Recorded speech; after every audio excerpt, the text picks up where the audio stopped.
시대를 초월하는 성경 말씀, 시초성말, 하나님과의 동행. 38. 영적 전쟁. 하나님의 백성으로 부름받은 그리스도인에게는 반드시 전쟁이 있습니다. 그 전쟁은 주님이 우리를 부르시는 그날까지, 그리고 주님이 오시는 그날까지 계속될 것입니다. 출애굽한 하나님의 백성의 출애굽 전쟁을 시작으로 광야에서 치렀던 아말렉 전쟁을 지나 가나안에 들어가기 전 치렀던 아모리, 바산 전쟁, 미디안 전쟁, 다시 가나안 정복 전쟁을 치르기까지 전쟁은 하나님의 백성에게 피할 수 없는 과정입니다. 하나님은 스스로를 만군의 하나님이라고 하시고 하나님의 백성의 인구를 파악하실 때도 군대 편성을 기초로 하셨습니다. 전쟁이 있다는 것입니다. 전쟁을 치러야 한다는 것입니다. 그런데 우리는 우리의 전쟁이 무엇인지, 어떤 전쟁인지를 알아야 합니다. 우리의 전쟁 상대가 누군지 알아야 합니다. 우리가 싸워야 할 전쟁의 대상은 나를 힘들게 하고 어렵게 하는 내 이웃과의 전쟁이 아닙니다. 우리가 싸워야 할 전쟁은 세상의 정부도 아니고 세상의 힘도 권력도 아닙니다. 우리가 싸워야 할 전쟁의 대상은 공산주의도 타 종교도 아닙니다. 이제 성경에서 말하는 영적 전쟁이 무엇인지 그 안으로 들어가 보겠습니다. 우리의 싸움은, 성경은 우리의 싸움의 대상이 누구인지에 대해 분명히 선포합니다. 우리의 싸움은 인간을 적대자로 상대하는 것이 아니라 통치자들과 권세자들과 이 어두운 세계의 지배자들과 하늘에 있는 악한 영들을 상대로 하는 것입니다. 그렇습니다. 우리의 싸움은 인간을 상대하는 것이 아닙니다. 인간이 주인이 되어버린 세상에서 네피림과 같이, 니므롯과 같이 세상에 바벨탑을 쌓는 자들과의 싸움이 아닙니다. 성경은 우리의 싸움은 이 어두운 세계를 지배하는 통치자들과 권세자들과 지배자들을 상대하는 것이라고 선포합니다. 하늘에 있는 악한 영들을 상대로 해야 하는 것입니다. 사단이 우리의 싸움의 대상인 것은 분명하며 사단과의 전쟁은 분명히 있습니다. 우리가 닿을 수 없는 하나님의 완전하심 안에서 사단은 허용된 권세를 가지고 끝까지 참수하는 자로, 회방하는 자로 발악을 하고 있습니다. 그러나 더 정확히 말하면 사단은 우리의 싸움 대상자는 아닙니다. 왜냐하면 사단은 이미 패배자이기 때문입니다. 사단은 위협하는 자요 기세가 등등한 자로 보일지 몰라도 그들은 앞으로 패할 자가 아닌 이미 패한 자입니다. 사단은 예수 그리스도의 사역으로 말미암아 이미 패배하였고 하나님의 때에 영원히 패배할 것입니다. 그러므로 우리가 싸워서 무너뜨려야 할 존재는 아니라는 것입니다. 그런데 우리는 사단과 싸워야 합니다. 그러므로 우리는 이 싸움이 어떤 싸움인지를 알아야 합니다. 그 영적 싸움의 실체를 바로 알아야 하며 어떻게 싸워야 하는지 바로 알아야 합니다. 영적 싸움의 실체. 우리가 싸워야 할 대상은 눈에 보이는 사람과 상황이 아닙니다. 사단은 끊임없이 하나님의 자녀가 하나님의 자녀로 살지 못하도록 회방하고 거짓으로 고소하고 죄를 참소하는 자로 있습니다. 사단은 하나님의 자녀가 된 그리스도인들이 하나님 앞에 설 수 없도록 죄인에게 하는 것입니다. 하나님의 자녀라도 죄를 지으면 하나님 앞에 부끄럽지 않은 모양으로 설 수 없기 때문입니다. 그러므로 우리의 영적 싸움의 실체는 바로 죄와의 싸움인 것입니다. 우리가 죄를 짓지 않는다면 사단의 회방도 참소도 그 효력이 없습니다. 그래서 사단은 하나님의 백성 주변에서 하나님의 백성이 죄를 짓도록 부추기는 자이고 하나님과의 관계를 그 죄로 말미암아 단절시키기 위해 회방하는 자인 것입니다. 그러므로 우리가 예수 그리스도의 십자가의 능력으로 성령의 충만으로 죄를 이길 수 있을 때 사단과의 전쟁도 승리할 수 있는 것입니다. 반드시 기억해야 합니다. 우리의 전쟁 대상은 사단이 아닙니다. 하나님의 자녀의 신분을 가졌음에도 불구하고 여전히 죄의 영향력 아래에 놓여 있어 죄를 지을 가능성이 있는 우리의 죄된 본성과의 싸움인 것입니다. 죄와의 전쟁. 구약 성경에 등장하는 많은 하나님의 사람들이 바로 그 죄로 말미암아 넘어졌습니다. 죄인으로서는 하나님 앞에 설 수 없기 때문입니다. 하나님은 하나님의 자녀라 할지라도 죄를 범한 죄인에 대해서는 단호하셨습니다. 아브라함이라도 안 되고 모세라도 안 되고 다윗이라도 죄의 대가를 넘어갈 수 없습니다. 하나님은 그냥 넘어가시지 않으십니다. 그것이 율법의 역할이기 때문입니다. 하나님, 주님의 한결같은 사랑으로 내게 자비를 베풀어 주십시오. 주님의 크신 긍휼을 베푸시어 내 반역죄를 없애 주십시오. 내 죄악을 말끔히 씻어주시고 내 죄를 깨끗이 없애 주십시오. 내 반역을 내가 잘 알고 있으며 내가 지은 죄가 언제나 나를 고발합니다. 주님께만, 오직 주님께만 나는 죄를 지었습니다. 주님의 눈앞에서 내가 악한 짓을 저질렀으니 주님의 판결은 옳으시며 주님의 심판은 정당합니다. 실로 나는 죄 중에 태어났고 어머니의 태 속에 있을 때부터 죄인이었습니다. 마음속에 진실을 기뻐하시는 주님, 제 마음 깊은 곳에 주님의 지혜를 가르쳐 주셨습니다. 우슬초로운 나를 정결케 해주십시오. 내가 깨끗하게 될 것입니다. 나를 씻어 주십시오. 내가 눈보다 더 희게 될 것입니다. 기쁨과 즐거움의 소리를 들려주십시오. 주님께서 꺾으신 뼈들도 기뻐하며 춤출 것입니다. 주님의 눈을 내 죄에서 돌리시고 내 모든 죄악을 없애 주십시오. 아, 하나님, 내 속에 깨끗한 마음을 창조하여 주시고 내 속을 견고한 심령으로 새롭게 하여 주십시오. 주님 앞에서 나를 쫓아내지 마시며 주님의 성령을 나에게서 거두어가지 말아 주십시오.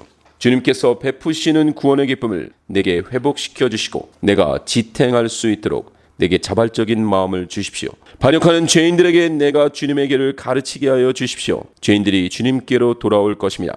하나님, 나를 구원하시는 하나님, 내가 살인죄를 짓지 않게 지켜주십시오. 내 혀가 주님의 의로우심을 소리 높여 외칠 것입니다. 주님, 내 입술을 열어주십시오. 주님을 찬양하는 노래를 내 입술로 전파하렵니다. 주님은 재물을 반기지 않으시면 내가 번제를 드리더라도 기뻐하지 않으십니다. 하나님께서 원하시는 재물은 찢겨진 심령입니다. 오 하나님, 주님은 찢겨지고 짓밟힌 마음을 멸시하지 않으십니다. 주님의 은혜로 시온을 잘 돌보아 주시고 예루살렘 성벽을 견고히 세워주십시오. 그때 주님은 올바른 제사와 번제와 온전한 제물을 기쁨으로 받으실 것이니 그때 사람들이 주님의 제단 위에 숫송아지를 드릴 것입니다. 세상에 속한 왕 사울, 자신을 죽이려는 왕 사울을 2번이나 용서해주며 자신은 죄인이 아닌 줄 알았던 다윗이 자신보다 의로운 우리아 앞에서 자신이 죄인 그 자체임을 발견한 것입니다. 그동안은 죄를 지어야만 죄인인 줄 알았는데 이젠 죄인이기 때문에 죄를 짓는다는 것을 발견한 것입니다. 죄인은 언제든 죄를 지을 가능성을 가진 존재라는 것을 알게 된 것입니다. 그래서 구약의 역할이 바로 죄인된 실체를 드러내는 것입니다. 북이스라엘의 멸망도 남유다의 멸망도 모두 하나님의 백성의 죄에 대한 하나님의 징계였던 것입니다. 그러나 복음 되시는 예수 그리스도는 죄를 용서하시는 권세로 죄의 권세인 율법을 멸하시려 오셨습니다. 그러므로 십자가의 은혜로 복음의 능력으로 새 사람이 된 하나님의 자녀들은 죄를 이길 수 있는 존재가 되었습니다. 우리도 복음을 알고 하나님의 자녀의 권세를 받기 전까지는, 그래서 성령 세례와 충만을 경험하기 전까지는 죄의 손을 이길 수 없는 존재였습니다. 그러나 복음의 능력으로 말미암아 이젠 죄를 이길 수 있는 존재가 된 것입니다. 죄를 짓지 않는다는 것이 아닙니다. 죄를 짓지 않을 수 있는 존재가 되었다는 것입니다. 여러분은 율법 아래 있지 않고 은혜 아래 있으므로 죄가 여러분을 다스릴 수 없을 것입니다. 그러므로 그리스도 안에 머물러 있는 사람마다 죄를 짓지 않습니다. 죄를 짓는 사람마다 그를 보지도 못한 사람이고 알지도 못한 사람입니다. 죄를 짓는 사람은 악마에게 속해 있습니다. 악마는 처음부터 죄를 짓는 자이기 때문입니다. 하나님의 아들이 나타나신 목적은 악마의 일을 멸하시려는 것입니다. 하나님에게서 난 사람은 누구나 죄를 짓지 않습니다. 하나님의 씨가 그 사람 속에 있기 때문입니다. 그는 죄를 지을 수 없습니다. 그가 하나님에게서 났기 때문입니다. 하나님에게서 태어난 사람은 누구든지 죄를 짓지 않는다는 것을 우리는 압니다. 하나님에게서 태어나신 분이 그 사람을 지켜주심으로 악마가 그를 해치지 못합니다. 그리스도 예수께 속한 사람은 정욕과 욕망과 함께 자기의 육체를 십자가에 못 박았습니다. 그런데 우리는 이 죄를 짓지 않는다는 부분을 잘 이해해야 합니다. 전혀 죄를 짓지 않는 존재가 되었다는 것을 말하는 것이 아닙니다. 물론 우리가 갈 완전한 천국에서는 전혀 죄를 짓지 않을 것입니다. 그곳은 죄의 가능성조차도 없는 곳입니다. 그러나 아직 이 땅에서 사는 하나님의 자녀는 예수 그리스도의 십자가의 대속에 구원을 받았어도 죄의 가능성은 여전히 가지고 있습니다.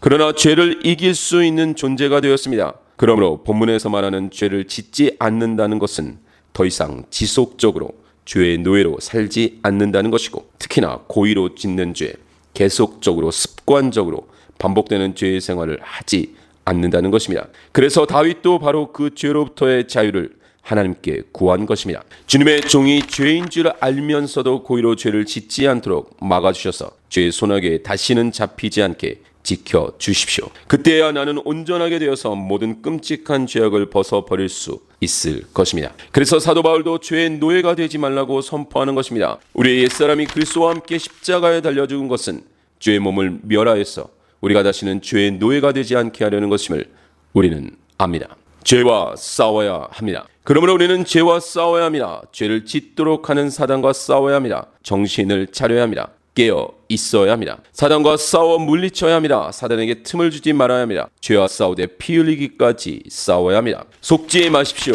나쁜 동무가 좋은 습성을 망칩니다. 똑바로 정신을 차리고 죄를 짓지 마십시오.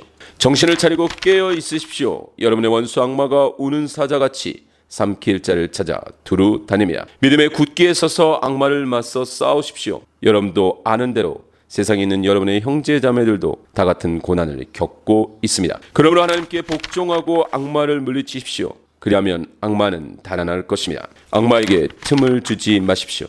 여러분은 죄와 맞서서 싸우지만 아직 피를 흘리기까지 대항한 일은 없습니다.